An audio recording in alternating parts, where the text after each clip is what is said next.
Good afternoon, everyone. I will now call the Finance and Responsible Governance Committee meeting to order. This meeting is being held in person and electronically in accordance with the Municipal Act. For the consent items, I will read out the title associated with the recommended motions printed on the agenda to see if members of committee would like to deal with them on consent or hold them for discussion. Items that are not held will be deemed approved by consent with no further discussion. They will then move forward to the next general committee meeting for consideration.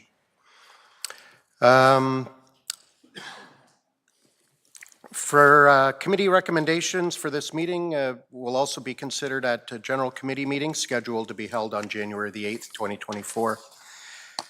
First, going through the report of the advisory committees, there's one report of the advisory committees to be received. That's 6.1, the report of the International Relations Advisory Committee.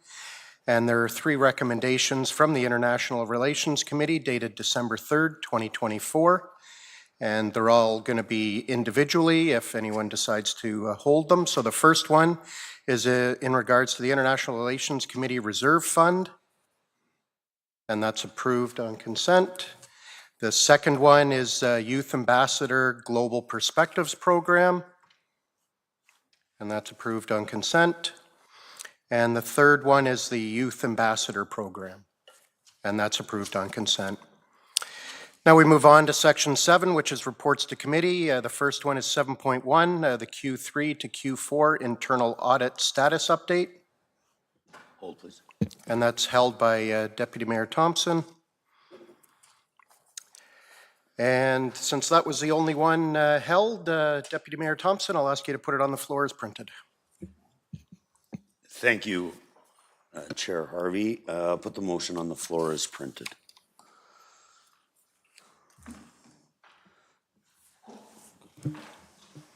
Okay, thank you. Any discussion that you would like to start?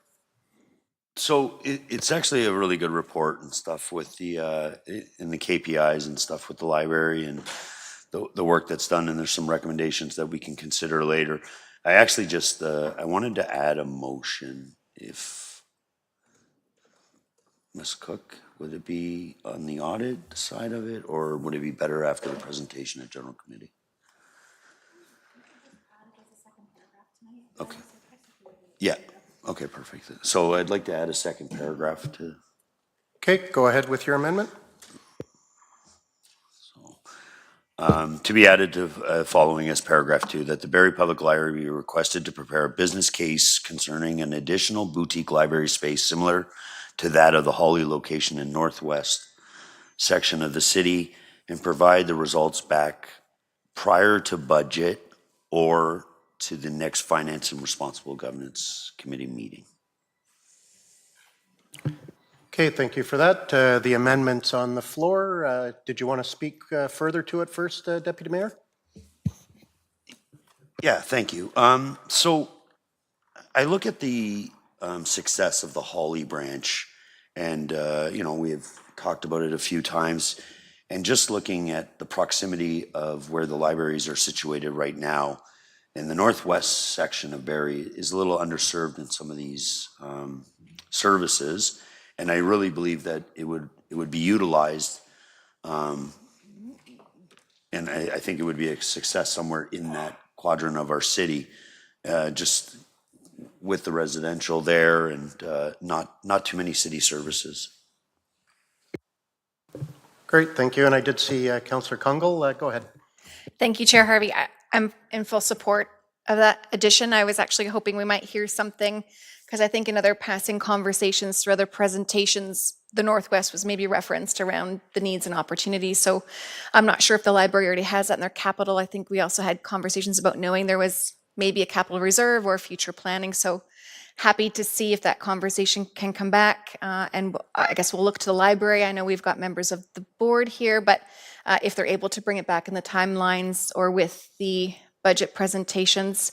But I will say, I think to Deputy Mayor Thompson's comments, I mean, we've seen the addition and the pop-ups that the library has been, I think, proactive in their strategic directions at bringing to different communities and neighborhoods. We had the addition in Ward 3 at the East Bayfield Community Centre with the little boutique lending library self-serve system that's in the main hall, and I think that's been received really well. So would absolutely, if we can bring something into the north of Barrie, would be exciting. Great, thank you. And any other members of committee? You're good? Mayor Nettle. Yeah, thanks so much, and thank you for bringing this motion forward. Obviously, it affects the area of the city that Deputy Mayor represents as well, and the North End as a whole does have some services, the East Bayfield Rec Center, etc. But one of the things that is not directly attached to the library, but a notion or principle that we as a council endorsed, was trying to get services into unserviced areas, specifically those areas where we saw issues with at-risk youth and young people. And I think that it's safe to say that there are areas like that around this, and that this would be an excellent opportunity to provide library services to youth and young people specifically that wouldn't necessarily otherwise have access, one, but two, probably wouldn't get on a bus to go down to the downtown library. And, seeing the success over in your ward, Chair Harvey, the success over in Southeast Barrie, where, I was on council when we approved and built that library, I think it makes a lot of sense. And so it'd be neat to be able to look ahead 10 years from now and see if there's now other opportunities beyond just this to allow for the expansion of this service. But it's been a success to date, and I just want to thank the member for bringing it forward. Great, thank you. Is there any members of non-committee? Councillor Corser. I just wanted to lend my voice to this, although I'm not on the committee because I am a Northwest councillor. So I when I was knocking doors, there was a few people that were requesting library services in the northwest end of Barrie. So I think this is an excellent idea, and I thank the Deputy Mayor for bringing it forward. Okay, thank you. I did see Councillor Kungle's hand up again, so I'll go back to you.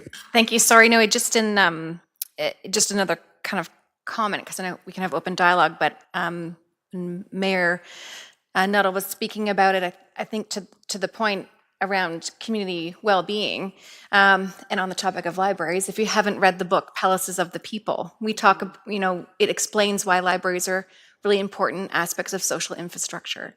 And so not just having, the pop-ups, but having a permanent location and a storefront where people can actually, I think, visit a library and embrace all the pieces. I think the additions, I think, have been, economically mindful around trying to bring the transactionally, like return a book, borrow a book with a limited amount in some of our rec centers. But if people are questioning the why, would we ever consider or support or explore opening the doors to more infrastructure? I mean, that's a great reference that really talks a bit about well-being and libraries being a really important social infrastructure that sometimes is taken for granted when you've got other competing interests tied to financial investment and sometimes are overlooked, but by far I think are really critical fabrics of our community. Great, thank you. Any other non-members of committee? No? I do support this too. I know working with the CEO of the library that's sitting here in the audience today to get the Holly Branch going. And I think the success that it has shown, you literally just got to sit in the parking lot for 30 to 45 minutes at certain periods of the day to just sit back and watch the flow going through there to see the success when you're able to build them in the community as opposed to having to jump on transit or have mom and dad drive you and drop you off. And also too, it was highlighted by one member that there is a specific reserve specifically for this type of thing when it comes to the capital side of the library. And obviously there would just be a when you look at the grand scheme of things, a small impact to the tax levy on the operational side. And I know when the Holly branch got opened up, some of the staff were able to be moved around from other branches to accommodate the budget that we were looking to do. So I do welcome the study, and I know it is definitely an underserviced area of the city, not only from library, but also too that they're quite a distance from even the closest community center. So I think this will definitely be a positive impact moving forward. So with that being said, I'll just wait a moment before I call the vote.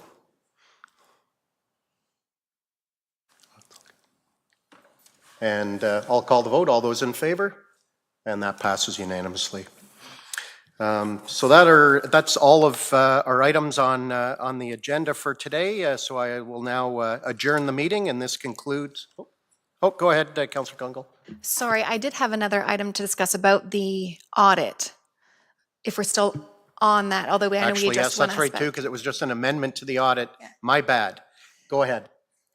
Thank you. And so was happy to support that motion, but I did have a question of staff while it's been held. It was more on the aspect of, I think, the vendor accounts component.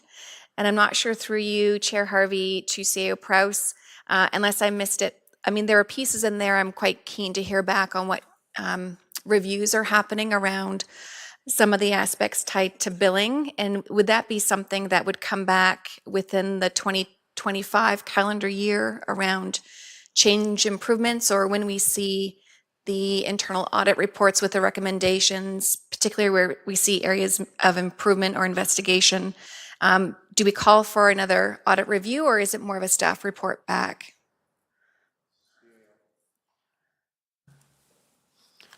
Through you, excuse me, through you, Chair Harvey, to Councillor Kungle.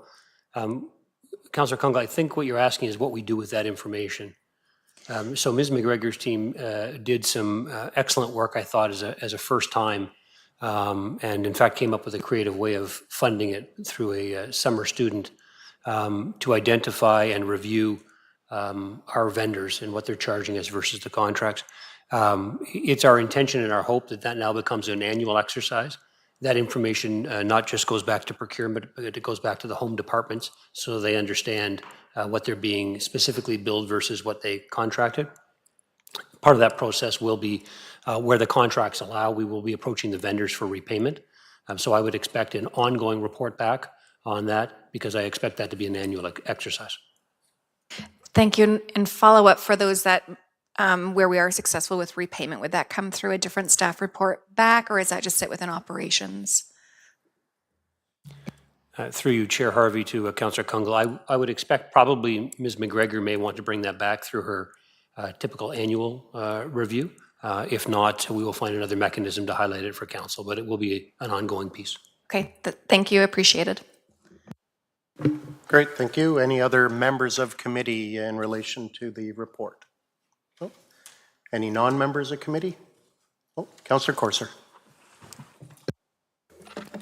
Thank you for indulging me, Chair Harvey. I have a question. I guess it would be through you to Mr. Aranai Sundran.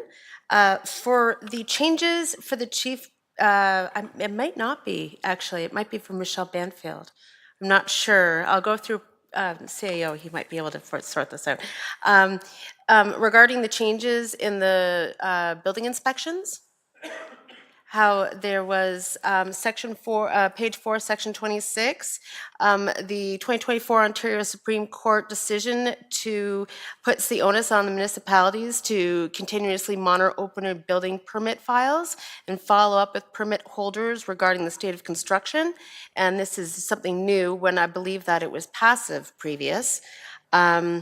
I'm just wondering, it seems like a significant change in workload in the building inspection department, but I didn't see any changes in build permit fees or requests for additional staff on that.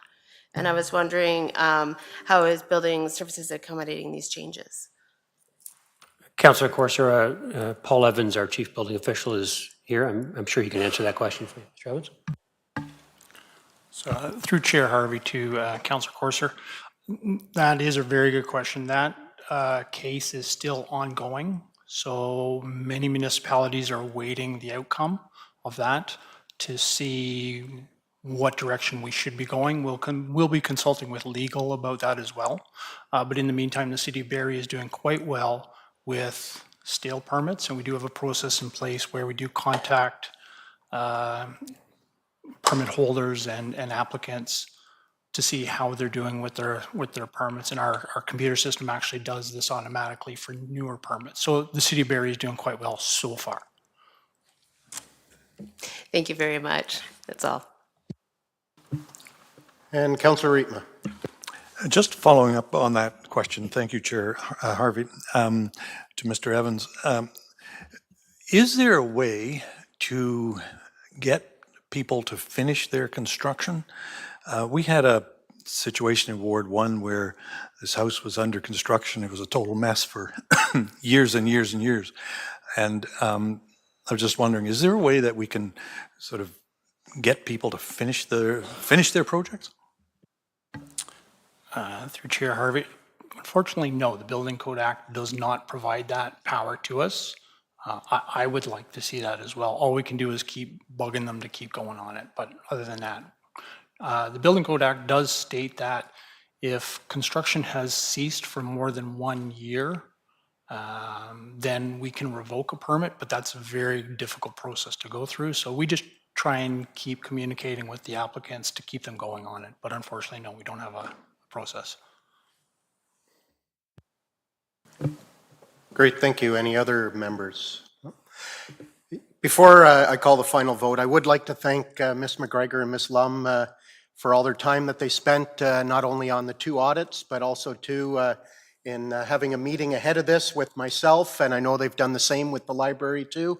And obviously, it's fairly detailed, didn't really bring out any red flags that would cause any concern for any of it. However, just like any other organization, there's always small pieces to improve, and I'm happy to see that there really wasn't any big red flags, and that there's a few things to tighten up moving forward, and it sounds like the library will also be working with your team on some of the recommendations that were included in the report. So I do look forward to a positive path forward on those recommendations. With that being said, I will call the final vote, the main motion as amended. All those in favor? And that passes. And now I'm really going to call the adjournment. No, good catch on that, Councillor Kungle. So I will call the adjournment. This concludes the Finance and Responsible Governance Committee. This meeting is adjourned.